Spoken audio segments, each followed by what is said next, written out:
Hello guys, welcome to the third and final Street Fighter Cross Tekken video. I'm your host, as from the previous two videos, I haven't changed. I'm still Asim.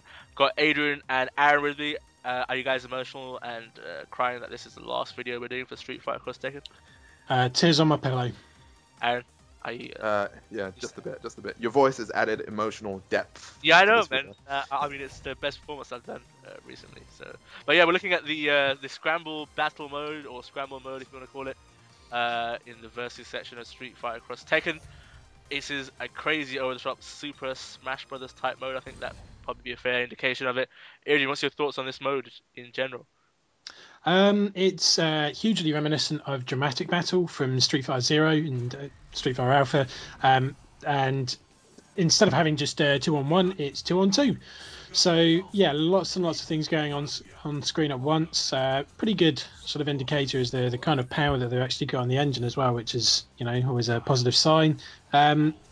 Just a bit of a clusterfuck really to get used to. Yeah, and you've gone with Balrog. I think Aaron went with Rufus. Aaron, yeah, this is crazy, over the top, insane stuff, isn't it? Really?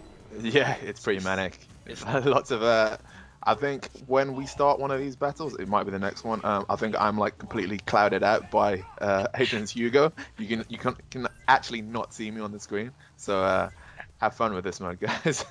So this is like this is more like a sort of party mode, I guess. It's not really anything particularly serious.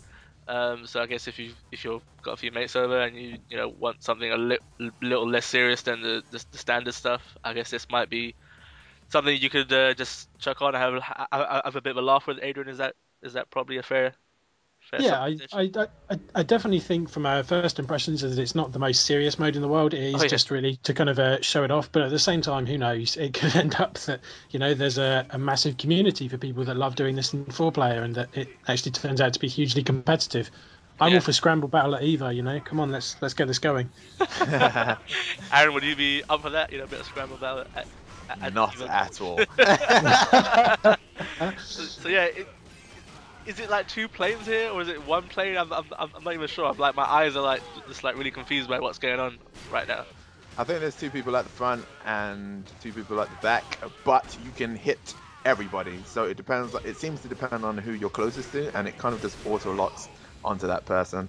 So if you're in the middle of pressing buttons and somebody happens to stroll across you, sometimes it can actually, it seems like it locks onto them automatically and just like screws you over. But hey, you're gonna do, it's just a bit of fun. And how does it work in terms of combos, Adrian? Is it I'm just confused, really, to be honest. Combos work in a pretty similar manner. I think the thing that is going to cause the most trouble is if you've got any characters that are particularly motion based, or then obviously if you're doing a motion one way and then all of a sudden you switch to which character you're locked onto, then you need to change the direction you're actually performing the motion.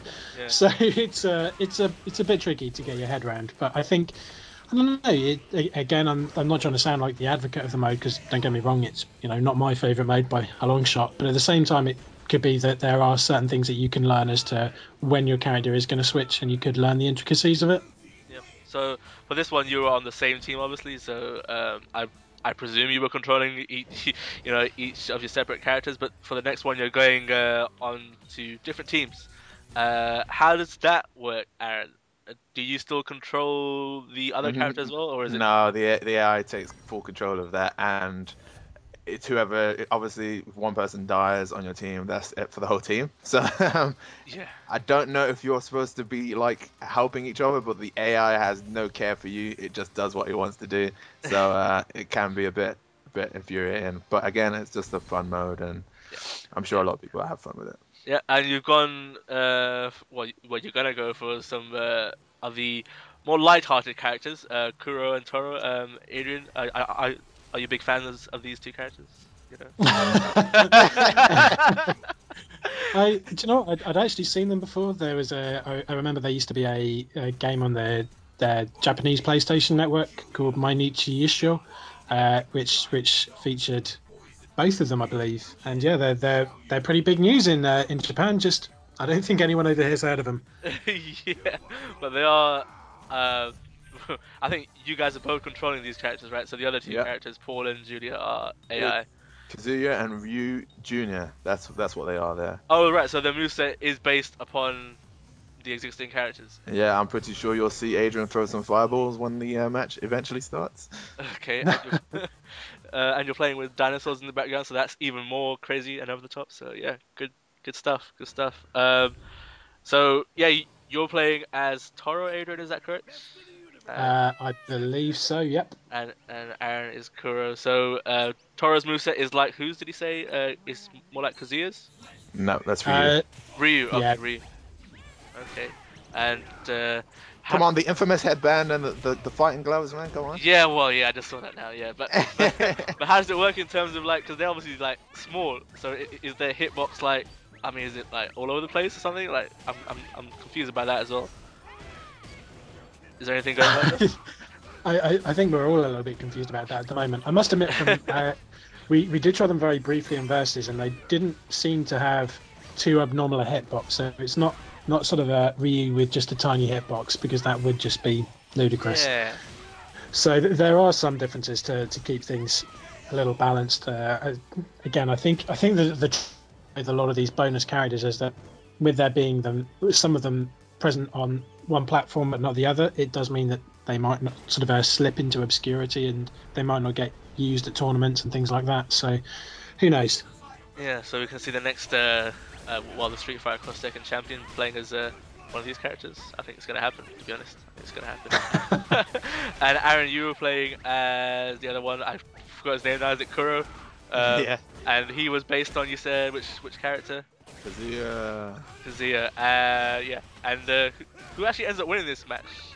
Adrian does. He's got the fireball, so that's why. Okay, so you're blaming on the fireballs, alright? Excuses again. Excuses. But yeah, some crazy action going on. Dinosaurs, people in the background trying to get into their Jeep, as you see there.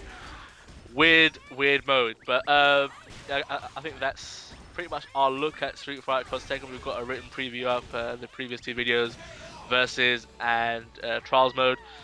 Guys, many thanks for joining me on these videos. Adrian, thanks. No problem at all. Pleasure.